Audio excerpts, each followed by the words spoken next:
आगामी चारधाम यात्रा में मंदिर समिति ने गैर हिंदुओं को एंट्री ना देने का फैसला लिया है, जिसके बाद इसे लेकर आरोप और प्रत्यारोप का दौर शुरू हो गया है। ऐसे में सवाल उठता है कि क्या गैर हिंदुओं की एंट्री बैन करना सही है? क्या यह फैसला धार्मिक आस्था और परंपरा को बनाए रखने के लिए लिया गया है, या इसमें संविधान के समानता अधिकार की अनदेखी हो रही है?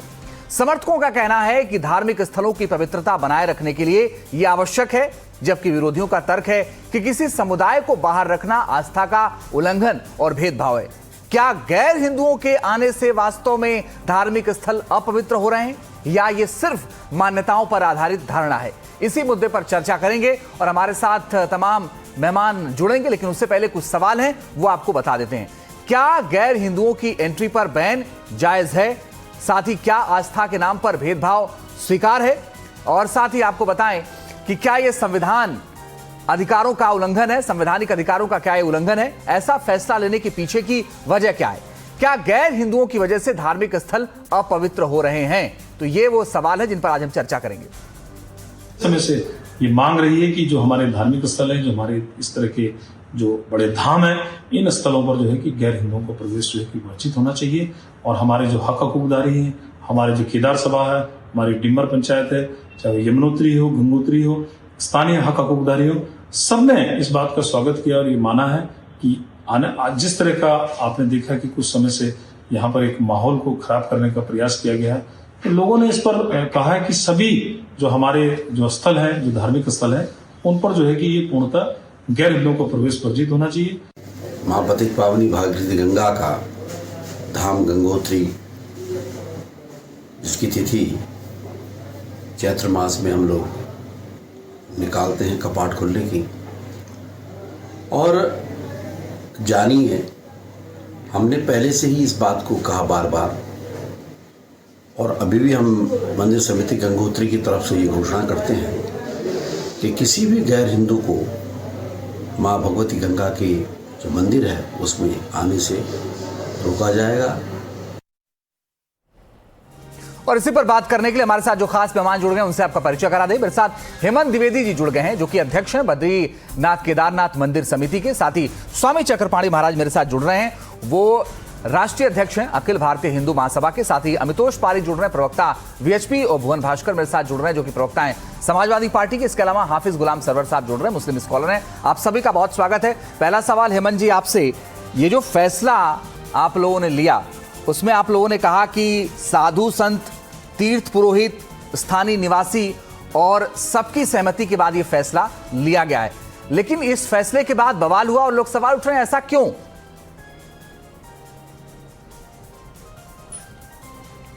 अंजुम जी, मैं स्पष्ट कर देना चाहता हूं कि जो श्री बद्रीनाथ और केदारनाथ धाम में जो गैर हिंदुओं के प्रवेश पर जो प्रतिबंध की बात है, ये आदि गुरु शंकराचार्य द्वारा स्थापित सनातन धर्म की प्राचीन परंपराओं, धार्मिक मर्यादाओं जी मंदिर समिति जो है कि ये निर्णय सनातन परंपरा है, शास्त्रीय मर्यादाओं और हजारों वर्षों से चली आ रही ये आस्था की रक्षा के उद्देश्य से लिया गया। ये कोई नया निर्णय नहीं है जी, ये पहले से ये है। जैसे कि आप सब लोगों को विदित है कि ये चार धाम जो बद्रीनाथ, केदारनाथ, यमुनोत्री, गंगोत्री है, ये देश के करोड़ों और लाखों सनातन धर्मियों की आस्था से जुड़ा हुआ है। लंबे समय से जो हमारे यहाँ के जो सभी मंदिर, बद्रीनाथ जी हो गए, चाहे केदारनाथ जी, यमुनोत्री, गंगोत्री के जो हमारे तीर्थ पुरोहित हैं, जो वहाँ के हक हकूकदारी हैं, सबने यह निर्णय लिया कि ऐसे जो हमारे धाम हैं, इन धामों में जो है कि गैर हिंदुओं का प्रवेश जो है वो वर्जित होना चाहिए।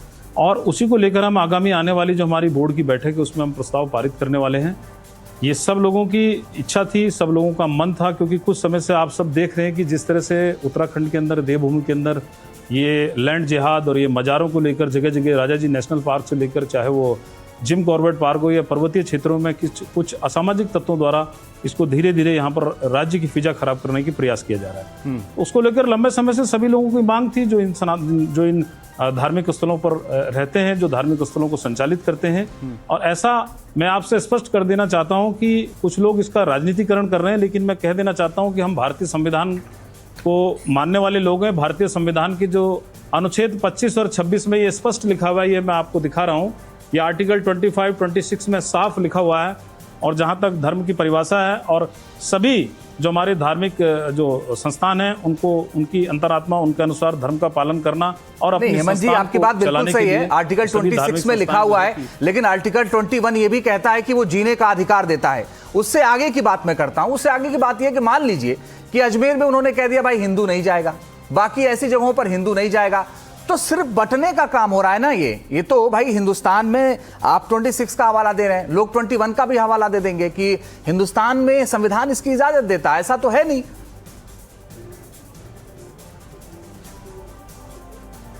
नहीं देखिए ना, ऐसा है, देखिए ये धाम जो हमारे 4 धाम हैं, यमुनोत्री, गंगोत्री और बद्रीनाथ जी और केदारनाथ जी, देखिए मैंने जैसे पहले कहा कि आदि गुरु शंकराचार्य द्वारा स्थापित जो है ये सनातन धर्म की प्राचीन परंपराओं पर आधारित है। आप देखते हैं कि हमारे यहाँ जो बद्रीनाथ जी के मंदिर है वहां पर जो रावल जी हैं वो नंबूदरी ब्राह्मण, वो केरल से आते हैं जी। उनको ही सिर्फ विशेष अधिकार है उस पूजा व्यवस्था को करने का। और वहां की जो परंपरा इन धामों को, क्योंकि ये धाम देश ने पूरी दुनिया से करोड़ों अनुयायी जो सनातन धर्म को मानने वाले लोग हैं वो सारे लोग यहाँ पर आते हैं। ये एक राष्ट्र की आत्मा है, ये धाम जो है आज भारत नहीं पूरी दुनिया, पूरी भारत की आत्मा से जुड़ा हुआ ये तीर्थ स्थल है हमारे। तो निश्चित ही यहाँ पर जो है कि ये लंबे समय से ये मांग उठ भी रही थी और वहां पर मैं हेमंत जी मैं चाहता हूँ मेरे साथ बने रहिए, क्योंकि हमारे साथ कुछ और खास मेहमान है, उनसे भी चर्चा मैं कर लेता हूँ। भुवन भास्कर जी क्या दिक्कत है भाई? अखिलेश यादव कह रहे थे कि नहीं बांटने का काम है, वो कह रहे हैं तो शंकराचार्य ने स्थापित किया था, लोग चाहते हैं तो फैसला ले लिया, इसमें क्या दिक्कत है? मुझे बहुत खुशी है कि हेमंत द्विवेदी जी ने जो वक्तव्य दिया उसमें शंकराचार्य की बात आई, और जब शंकराचार्य की बात आई तो मुझे याद आई वो कि उत्तर प्रदेश में एक शंकराचार्य जी का क्या है, उनको उनके मौलिक अधिकार नहाने तक नहीं दे रही है। मैं कह रहा हूं सर उत्तराखंड पे रहे अभी तो अच्छा रहेगा, जो मंदिर समिति की हम चर्चा कर रहे हैं उस पर प्लीज समय आ जाता हूँ, बस मैं बताता हूँ, मैं 1 मिनट में आ जाता हूँ, जरा बताना जरूरी है। तो शंकराचार्य का ये अपने फायदा अनुसार उपयोग करेंगे, ये भी देश और प्रदेश देख पा रहा है। एक की हालत क्या है वहां पर उत्तर प्रदेश में, पूरे देश से छिपानी, तिरस्कार से लेकर पिटाई, डंडे, लाठी पाठी सब हो चुका। अन्याय की जो संपूर्णता है वो भारतीय जनता पार्टी ने कर दिया। आना चाहता हूँ आपके मुद्दे पर। सनातन क्या कहता है? सर्वे भवन्तु सुखिनः, सबके सुख में सबका सुख है। लेकिन भुवन जी वही तो वो कह रहे हैं कि आर्टिकल 26 हमें अपने मंदिर समिति को या उनको उनके प्रबंधन की जिम्मेदारी देता है। प्रबंधन की जिम्मेदारी देता है ना। ये देश किससे चलेगा? संविधान से चलेगा। और मैं देख पाता हूं कि गुरुद्वारे में स्वर्ण मंदिर है, उसमें हिंदू भी जाने का काम करते हैं, मुसलमान भी जाते हैं, सिखों का तो है ही, क्या वो जाते नहीं है? मेहमान जी आ रहा हूं, मुझे थोड़ा सा वक्त दीजिएगा, मैं आपके पास आ जाऊंगा सर, तो एक सवाल सबसे ले लूं फिर आपके पास आता हूं। जी गुलाम सरवर साहब, आपको क्या लगता है ये फैसला क्यों लिया गया? सबसे पहले तो जो बात विरोध की आई, मैं असल में बहुत ज्यादा एक्टिव नहीं हूं 2-3 दिनों से सोशल मीडिया पर, तो मुझे ये पता नहीं कि विरोध किसने किया। अगर मंदिर प्रबंधन समिति ने ये निर्णय लिया है कि हिंदुओं के अतिरिक्त कोई और ना आए, तो ये कहीं से गैर संवैधानिक नहीं है।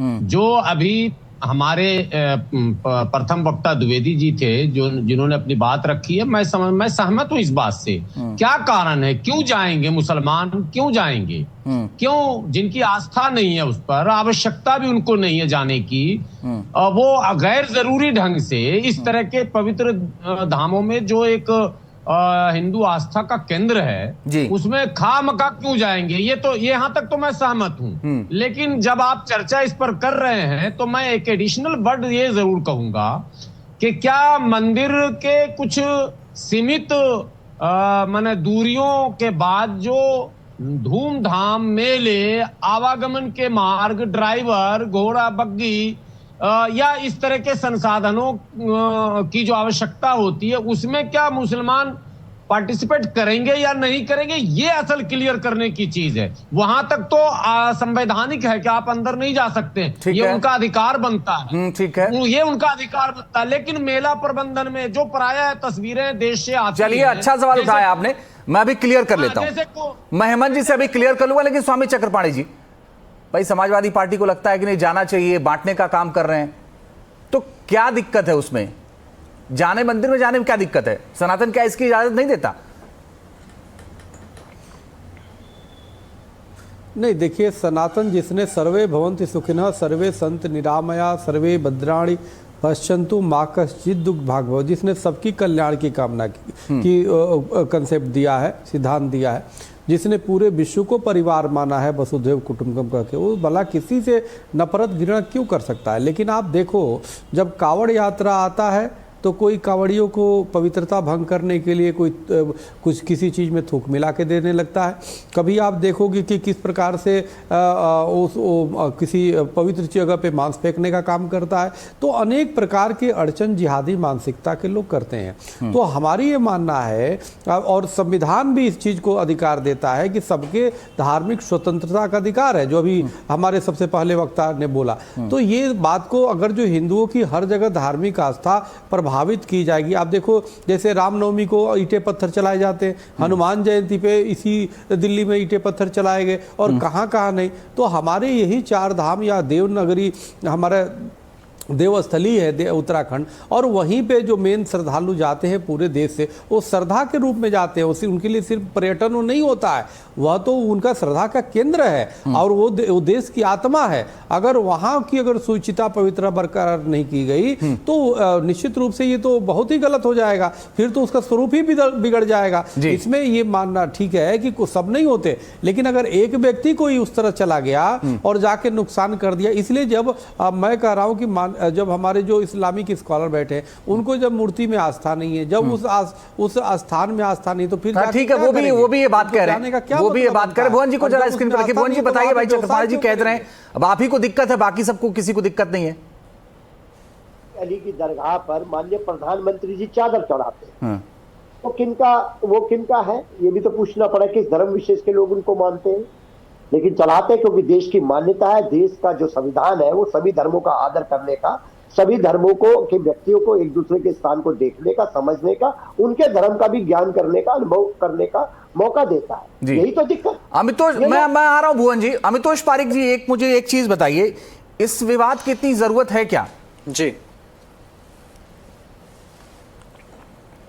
जी बिल्कुल है, क्यों नहीं है। ये विवाद नहीं है, विवाद बनाया गया है। ये एक मौलिक अधिकार है, भारत के संविधान के द्वारा दिया गया, जिसको इम्प्लीमेंट करा है। तो जो इसको विवाद कर रहे हैं, विरोध कर रहे हैं, वो हिंदू सभ्यता का तो कर ही रहे, साथ में संविधान का भी कर रहे हैं। अभी भुवन जोशी ने हिंदू को बांटने का प्रयास करा, आपके माध्यम से कहा कि गुरुद्वारे में भी तो हिंदू जाते हैं। तो आर्टिकल 25 के क्लॉज 2 सब क्लॉज बी में जब एक्सप्लेनेशन 2 पढ़ेंगे तो उसमें लिखा है Hindu professing Sikh, Jainism and Buddhism, मतलब हिंदू और सिख अलग नहीं है, लेकिन उनकी आदत थी, उन्होंने बांटा। अब दूसरी बात, जिनको मूर्ति से प्रेम नहीं, जिनने मूर्तियां तोड़ी, मंदिर तोड़े, और जिनके इस्लाम में लिखा है कि मूर्ति पूजा सबसे बड़ा फेक नहीं बल्कि अधिकार है, उनको एकदम से प्रेम आने लग जाता है। अब मैं संविधान की बात करता हूं आपके माध्यम से, एक जजमेंट मैं आपके सामने देता हूं। Kalyan Das versus state of Tamil Nadu, court ने कहा कि अगर नॉन हिंदू की एंट्री बंद कर दी जाती है हिंदू में, that is not a violation of article 25 and 26। दूसरा, सुप्रीम कोर्ट ऑफ इंडिया ने अपने जजमेंट में कहा, श्री वेंकटरमन देवरा वर्सेस स्टेट ऑफ मैसूर में, कि आपको कैसे कंडक्ट करना है वो हिंदू तय करेगा, तो उसको भी कर दिया। जस्टिस इंदु मल्होत्रा ने 2018 प्रैक्टिस की बात कही। अब मैं एक पॉइंट आपको देता हूं, बताइएगा। अल इमरान, अल अराफ, अल हशर एंड अल इफ्तार कहते हैं कि मूर्ति पूजा मत करो। साथ में अब्दुल्ला इब्न मसूद आपने शिव मंदिर तोड़ दिए, शिव जी की मूर्तियां टूटी पड़ी है, शिव जी की मूर्तियों की स्थिति क्या है देखिए आप कितने मंदिर आपने तोड़ दिए आपके शासन काल में। तो चलिए, मेरे पास वक्त इतना ही था, लेकिन हेमंत जी, एक जो सवाल गुलाम सरवर साहब ने उठाया था, बहुत वाजिब सवाल था कि भाई घोड़े जो चलाते हैं वो गैर हिंदू हो सकते हैं या नहीं हो सकते हैं, जो प्रसाद बनाते हैं वो गैर हिंदू हो सकते हैं या नहीं हो सकते, जो खड़ाऊ बनाते हैं वो गैर हिंदू हो सकते हैं या नहीं हो सकते। हेमंत जी जल्दी से जवाब दीजिए। और मेला में और जो दूसरे मामले हैं वो भी इंक्लूड कर, ठीक है, मेले में और लोग जा सकते हैं नहीं जा सकते। हेमंत जी जल्दी से। रोजी रोटी से जुड़ा जो निर्णय लिया गया है, ये आगामी बोर्ड बैठक में हम इस पर प्रस्ताव लाने वाले हैं। इसका रोड मैप, इसका ब्लूप्रिंट हमने बनाया कि किस सीमा तक जो है कि उनका प्रवेश वहां पर रहेगा, लेकिन मंदिर की एक निश्चित सीमा के बाद में उनका प्रवेश जो है कि पूर्णतः बाधित रहेगा। और एक बार मैं जरूर कहना चाहता हूं बार बार कि ये जो डिबेट में हमारे समाजवादी पार्टी के प्रवक्ता कह रहे हैं जी, जो हमारा संविधान है, भारतीय संविधान। चलिए सर, मैं माफी चाहता हूं हेमंत जी, मेरे पास वक्त इतना ही था। बहुत बहुत शुक्रिया हेमंत जी, चक्रपाणी जी, अमितोष पारिक जी, हाफिज गुलाम सरवर साहब, भुवन भास्कर जी, आप सबका बहुत बहुत शुक्रिया हमारे साथ जुड़ने के लिए और हमसे बात करने के लिए।